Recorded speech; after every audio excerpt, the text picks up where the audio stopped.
Hi guys, welcome back to my channel, Ticking Together.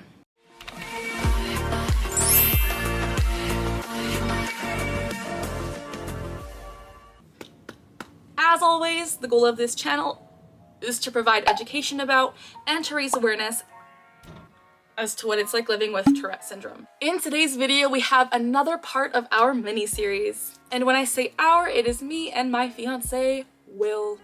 This is not Will, this is my ring, but this is not Will. He gave me the ring though. Will and I are currently long distance, but we both deal with Tourette syndrome in our daily lives. We both have Tourette's, and we both like to raise awareness and provide education to viewers like you about our disorder. So we're currently apart, but we want to spread education to you guys. So we're gonna splice our content, and we're both gonna answer the same question for you in the same video without knowing each other's answers. So until I edit this content, I have zero idea what Will is gonna say. He doesn't know what I'm gonna say. But today we are gonna get into the question of what advice would you give to someone who has recently developed tics or received a Tourette syndrome diagnosis? And with that being said, let's get into Will's answer. Hey guys, I'm Will. We're back with more questions. So our next question is, what advice would you give to someone who has recently developed tics or received a Tourette syndrome diagnosis? All right. First, this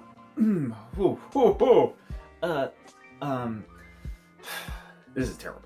This is okay. First, let yourself grow. Like, let yourself learn, because if you don't know anything about this, if this is new to you, it's okay to not understand things, but let yourself understand more things about yourself. Specifically, like, what triggers your tics?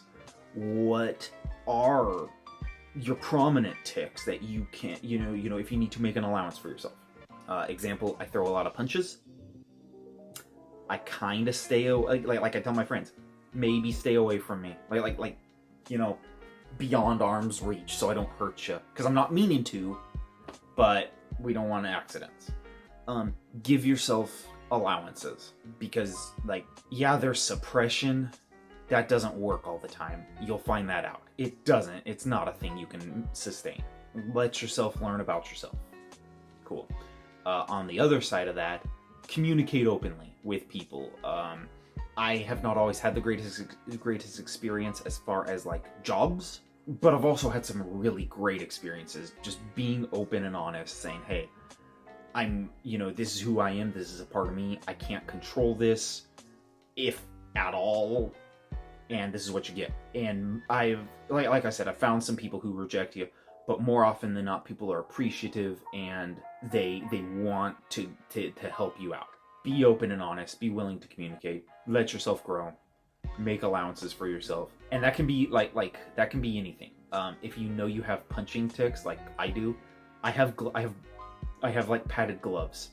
And that's learning. I've put my hand through walls. If that's your situation, hey, take care of yourself, because you're worth it. There you go. All right, that's what I got. This might be, babe, this might be weird. Okay. Hi, it's me again. Great answer, Will. I have no idea what he just said. Ugh. What advice would I give to someone who has recently developed tics or has received a Tourette's diagnosis recently? It's a tough one. My main advice I would give to you is don't be scared.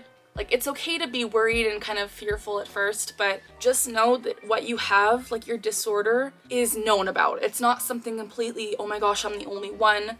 There's a lot of people out there who deal with tics and Tourette's, and you're not alone, you're never alone. So I guess the advice I'm trying to give is find community. Find people who have gone through what you've gone through.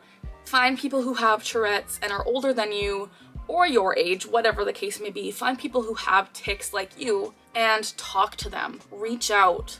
Don't be afraid to talk about your diagnosis or your tics. This is something that I did when I was first diagnosed. I hid it from every single person in my life, and I regret it so genuinely deeply. It ruined so many things for me. So I guess the advice I would give is be open about your disorder. Be open about your tics.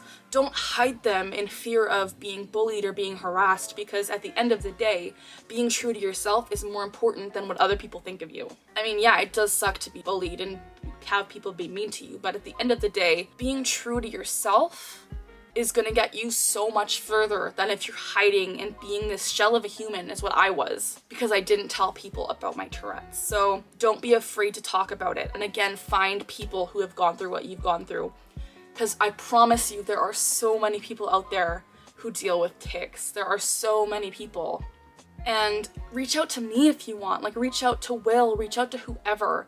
Reach out to people who have gone through what you've gone through, because they're gonna know the ins and outs, and they might actually have some advice for you that is better than just this generic advice. Don't be afraid to talk about it. Don't hide it. Don't be ashamed like I was. Don't be embarrassed, because it's a part of you. It's literally a neurological disorder. Your brain is wired differently, and that's okay. It's okay. And people aren't gonna always like it, but at the end of the day, you gotta be true to yourself. As I said, you gotta you gotta just be yourself. And this goes for all aspects of life, not just the tics. Be yourself in every aspect of life. Be yourself, find community, and do not be afraid to talk about it. Don't be embarrassed, don't be ashamed, because those are the things I would tell 12-year-old me when I was first diagnosed, because I was so scared, so ashamed, so fearful of what people would think of me. But at the end of the day, you just gotta be true to who you are. And I know it sounds cliche and cringy, but it's the truth.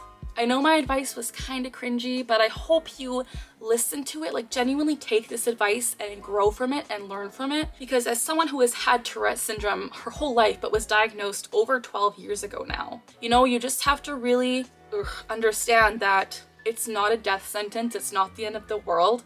Be yourself. Don't suppress all the time. Like, it's easier said than done. I don't always practice what I preach, honestly, but I need to. Find community. You know, that's the big one. Find community. Because people who have gone through what you've gone through are going to make you feel so much less alone and way more validated and understood. So do that. If you like this video, please give it a thumbs up. Leave a comment down below saying hi to Will and I, letting us know what you like to see in future videos, or letting us know a question for our future answers in our mini series like this. If you'd like to see another question that you've really wondered about, leave it in the comments and we'll get to your question shortly. If you like this content, please subscribe to my channel and ring that notification bell to stay tuned to content about Tourette syndrome awareness, as well as some of my life stories of living with Tourette's for over 10 years. Thank you guys so much for watching. I recently reached over 25,000 subscribers and I am blown the heck away. You guys are so wonderful and I appreciate all of you. Thank you guys so much for watching. As always, we are learning together, we're laughing together, and we're shaking together. Bye!